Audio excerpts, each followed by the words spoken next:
shir jaraa'id maanta magaalada Muqdisho ku qabtay agaasimaha TV-ga Koonfurta Bartamaha Soomaaliya Bulsho TV Yaasiin Maxamed Cali Yaasiin Feetin ayaa ugu warbixiyay dhacdo uu si qaldan u isticmaalay nin magaciisa lagu sheegay Cabdiraxmaan Daahir Maxamuud kaasi oo ka soo jeeda Soomaaliya. Agaasimaha TV-ga Bulsho qaybta Koonfurta Bartamaha Soomaaliya Yaasiin Feetin ayaa raaligelin ka bixiyay warabraha bulshada loo isticmaalay si qaldan loogu isticmaalay loogada TV-ga Bulsho. waxa uu sheegay in uu aad ugu raaligelinayo musharaxa xisbiga wadani Cabdiraxmaan Maxamed Cabdilaahi Ciro iyo sidoo kale dhammaan qaybaha kala duwan ee xisbiga oo dhan.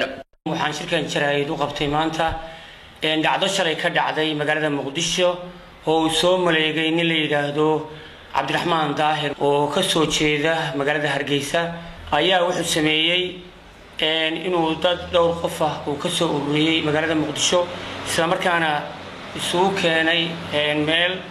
iyadoo uu yeedhay mid ka mid ah kaameramanada ee telefishinka Bulsho International xafiiskiisa Muqdisho isla markaana uu kaameramaankii iyo loogadii halkaas ay filim ku duubay. arintaas kadib filimkii wuxuu ku sida la sheegay wuxuu ku faafiyay social media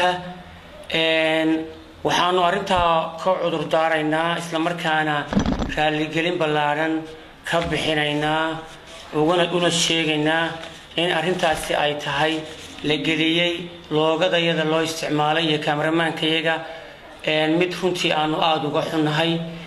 raaligelin aanu ballaaran aanu ka bixinayno anoo ku hadlaya magaca telefishinka Bulsho TV gaar ahaan Koonfurta Bartamaha xafiiskiisa magaalada Muqdisho. agaasimaheedii waxaan raaligelin ballaaran ka bixinaynaa in aanu runtii raaligelino xisbiga wadani oo hogaamiyo Cabdiraxmaan Maxamed Cabdilaahi Cabdiraxmaan Ciro.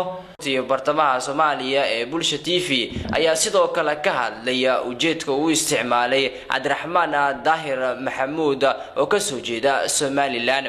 waxa uu sheegay agaasimaha in ninkaasi uu isku soo aruuriyay dad masaakiin ah isla markaana uu lacag siiyay si ay uga been abuurtaan taageero been ugu muujiyaan musharaxa xisbiga wadani Cabdiraxmaan Maxamed Cabdilaahi Cabdiraxmaan Ciro. dad masaakiin ah intuu soo ururiyay oo runtii dhowr qof oo reer Muqdisho intuu magaalada Muqdisho ka soo ururiyay ayuu wuxuu yiri waxaad samaysaan Cabdiraxmaan Ciro ayaan taageersanahay iidaha isla markaana muuqaal ahaan uu ka duubay been sal iyo raatoon aan lahayn sida aan dareemayna anagu haddaan bulsho ahaan xafiiska magaalada Muqdisho mar labaad iyo mar saddexaad iyo mar afraadba aanu leenahay waa arin wax magaratu soo maleegtay dad buuna isticmaalay ninkaasi waxa kaliya oo kaamarada iyo loogada anagu haddaan ka hadlano TV-ga laga masiidayn Bulsho TV laakiin loogadii iyo muuqaalkiiba wuxuu isticmaalay baraha bulshada taasoo marka dadkii runtii xisbiga taageersanaa iyo musharaxa ay markaasi ka arkeen loogadii Bulsho TV. arinkaas ayaan anagu mar labaad iyo mar saddexaad iyo mar afraad raaligelin ka bixinana ummadda reer Somaliland aanu leenahay ka feejignaada dadka shirqoolada yaryar ee iska easy-ga ka dhigaya meelaha runtii aan deegaan Somaliland ba ahayn waana ka xunahay magaalada Muqdisho inuu ninkaasi runtii dekmaan filimba